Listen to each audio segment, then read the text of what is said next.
Hello, everyone. Welcome to Homeschool Autism Life. My name is Jamie. I'm outside enjoying a beautiful fall day. This week's video is a continuation of my open collaboration with Jessica from the Waldock Way and Abby from Rooted and Rest. And this month's video, we're talking about how to make history fun in our homeschools. And I love this topic.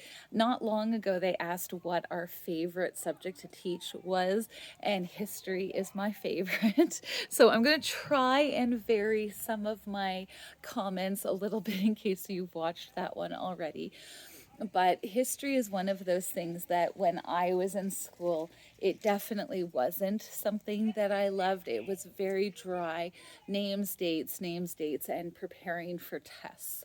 And I really wanted to change that for my kids. I didn't want them to be stuck in that mold. And so here's a few of the ideas that I found that made a huge difference for me.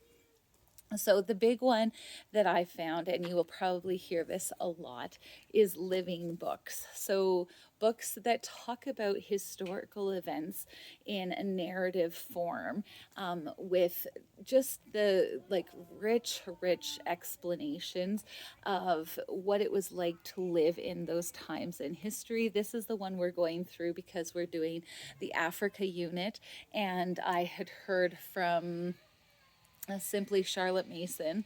Sorry, my neighbor apparently feels that he needs to do work outside right now. But I heard from Simply Charlotte Mason that this was a really good book. They are ones that I really go to when I'm trying to find books in historical frame that I want to be able to share with my kids, because that is a major proponent or major point of the Charlotte Mason method of homeschooling. So I really value that, and I've really found that that's a huge difference. So I've also found video representations, documentaries, that sort of thing, to be a huge help. One of the things my kids absolutely love and retain more than anything else is Oversimplified. They, just so you know, they do dance that fine line of going too far, but at the same time, you're like, if you know what I mean.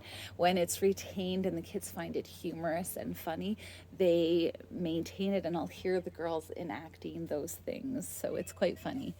This is another one that I have really valued. It's called Digging for the Truth. And again, I'm not sure where you can find this, but this one is definitely one that I really find hugely important. I also, we do a lot of continent studies and country studies. And so Geography Now is another one that is, it talks about history, but it also talks about where it is that country is right now. So that's another one that I would suggest. Again, dancing that line of being silly and funny, but at the same time, kids really soak it up. Their slapstick comedy sense is really tickled by some of those videos on YouTube. Another one that I really love is, and apparently there's a plane, is anything to do with Who Do You Think You Are? I prefer the BBC version over the American one because it usually is very over dramatized, and not in a mean, nasty way, but in a this is happening and then it's like dun dun dun, when it probably was just, it was what it was, if that makes sense.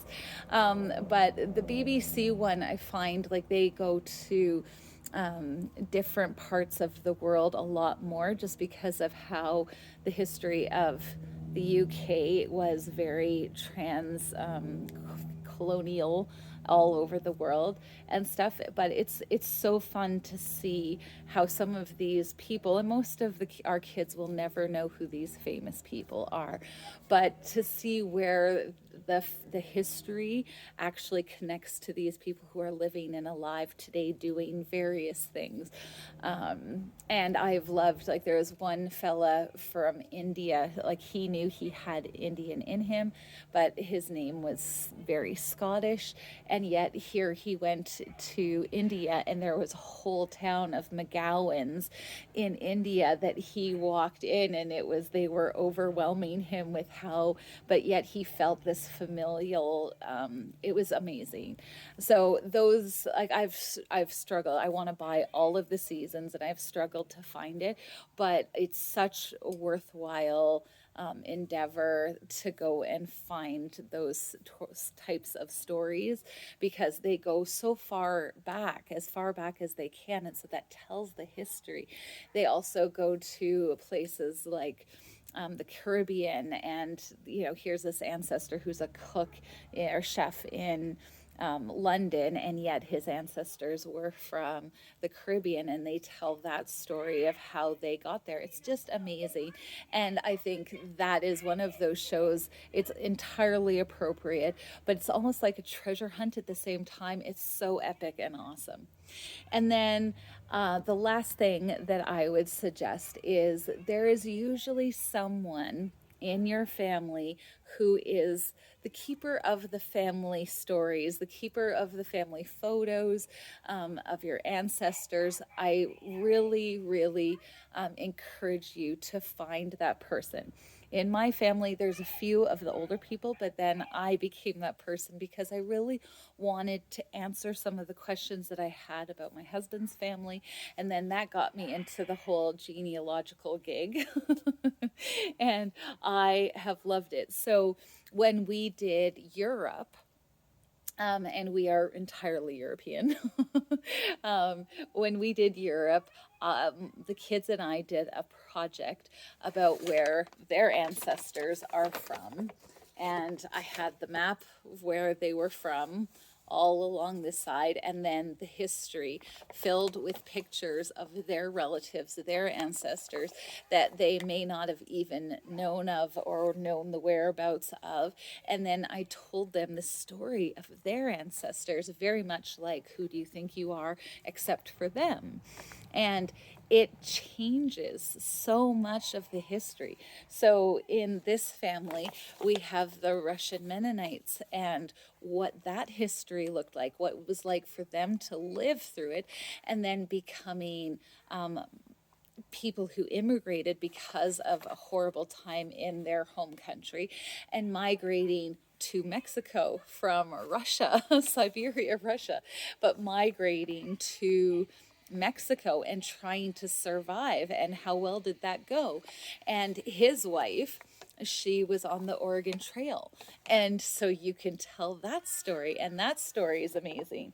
And then the Defoe family, that story is all about the war for independence with America and England, and how they became United Empire loyalists. And it's not a straightforward story, and it's amazing how that brings history alive.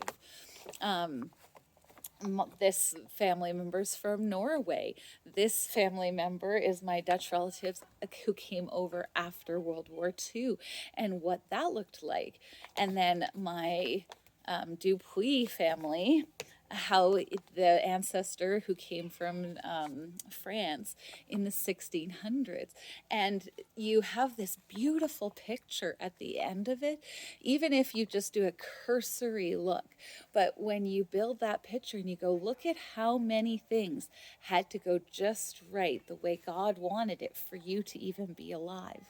And I just love how that changes the view of history. It's not dry dates and facts and statistics or any of those things. It's actually life, and you see God, and you see the devil, and you see joy, and you see pain, and how God has literally carried each one of us and our path to be where we are. So I hope that this video has helped, given you some ideas on what to do to make history fun and exciting for your family.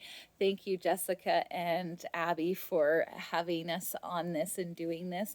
Love, love, love, love, love history. And I hope that this inspires you to love it as well. If you're one of those people who's like, oh, history, it is exciting and awesome. And when you see God's fingerprint, not only in your lives, but in the world at large, all the way through history, it's just, I don't know, it helped me so much when we were going through COVID land and all of that, to go, you know what? God's been there and he's here now. So thank you so much for watching this video. I truly hope that it helped, and we'll talk to you later. Bye-bye.